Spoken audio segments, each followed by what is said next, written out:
Vocês viram o título do vídeo, viram a miniatura, então deixem eu esclarecer uma coisa. É comum nesse tipo de publicação as pessoas acharem que eu tô ditando o que elas deveriam fazer. Quer dizer, é como se eu estivesse dizendo por que você deveria abandonar seu MacBook Air. E não é. É apenas um relato, beleza? Um relato pessoal que de repente pode servir de exemplo para alguém. Estamos acertados quanto a isso?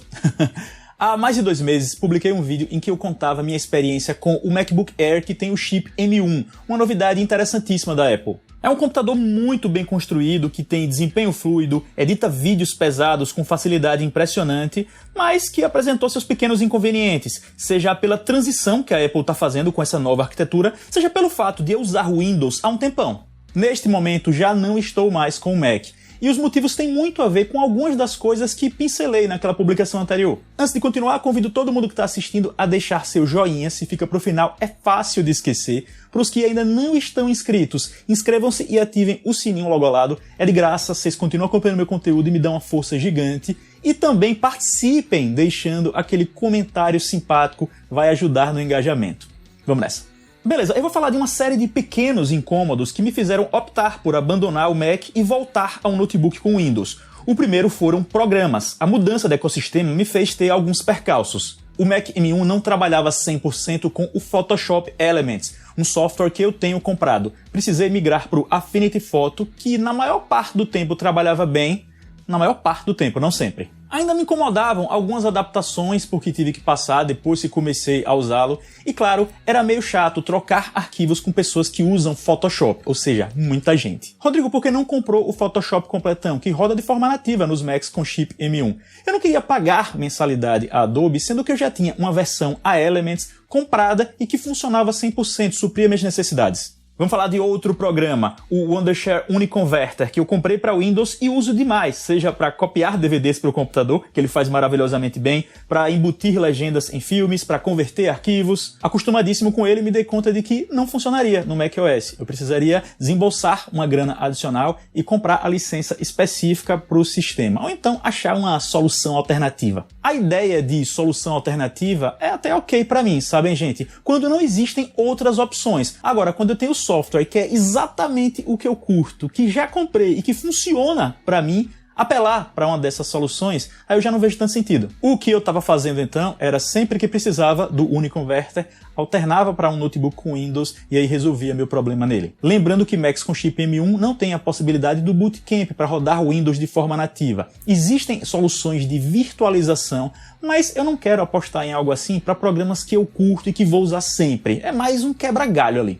Também usava programinhas para Windows que faziam outras coisas pequenas, como embutir marcas d'água em várias fotos, ou principalmente usava um plugin de tratamento de áudio no software Audacity que não pegava no Mac. Para esse eu ainda nem tinha substituto.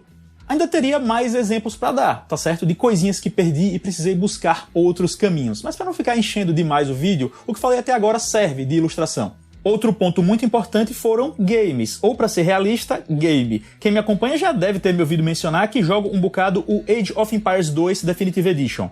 Nada muito sério, mas tem um grupo que sempre joga comigo e eu curto demais. É um título que não foi lançado para macOS. E claro, eu já vi pela interwebs pessoas rodando esse game através de virtualização, de forma até decente, mas eu não quero confiar exatamente o título que eu curto jogar a algo assim, chunchado que qualquer momento pode dar um pau. Aí, mais uma vez, quando eu iria rodar o Age, alternava para o notebook com Windows, que estava servindo como uma alternativa nesses casos de jogatina, ou quando eu ia rodar aqueles programas que não eram vitais, mas que eu usava muito. Paralelo a tudo isso, fiquei sabendo que o editor de vídeos que sempre usei e estava prestes a abandonar, o Premiere Elements, ele tinha recebido uma atualização importante. Na edição 2021, ele passou a aceitar a aceleração de alguns processos através da placa de vídeo, o que não existia, e tornava tudo um pouco mais enganchado.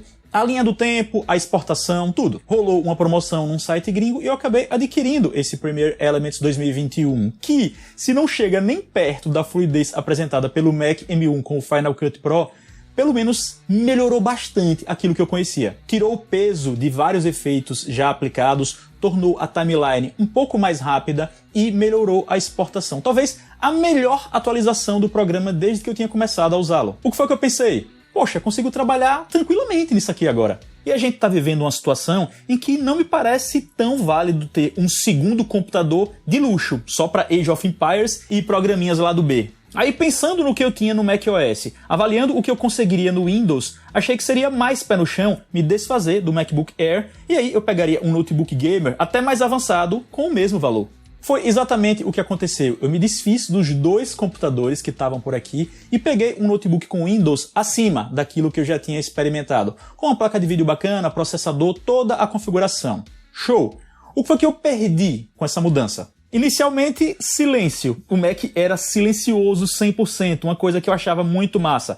Perdi a bateria monstra, o que importa até menos aqui no ambiente de trabalho, e claro, perdi a melhor performance possível na edição de vídeo. Em compensação, ganhei a possibilidade de fazer tudo em uma só máquina, editar vídeos ainda com decência e não fazer concessões, ou seja, estou usando exatamente os softwares que eu gosto, que já funcionam para mim, além de jogando no mesmo computador. Ainda tem aqueles ganhos secundários, como o fato de eu poder instalar 3 unidades de armazenamento, 3 SSDs, dentro de uma mesma carcaça, dispensando totalmente o uso de dongles, aquela coisa que é obrigatória em Macs devido à falta de conectividade e ao baixo armazenamento que eles têm. Eu nem reclamava disso aí enquanto usava, tá certo? Até disse que é muito tranquilo utilizar armazenamento externo, SSDs, que estão ficando menos caros. Mas é um ganho secundário da troca. Tô dizendo que todo mundo deveria me copiar? Não. Foi o que eu achei que faz mais sentido para mim nesse momento. Embora quando eu veja o pessoal mudando para um Mac Mini M1, para o MacBook Air, eu sei que essas pessoas estão fazendo bons investimentos. São máquinas competentíssimas e falei isso na minha publicação anterior. Mas cada um tem que achar o que é melhor para si. E nessa decisão existem aspectos objetivos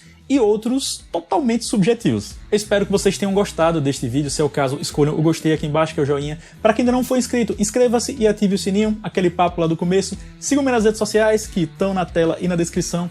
E a gente se vê. Até mais.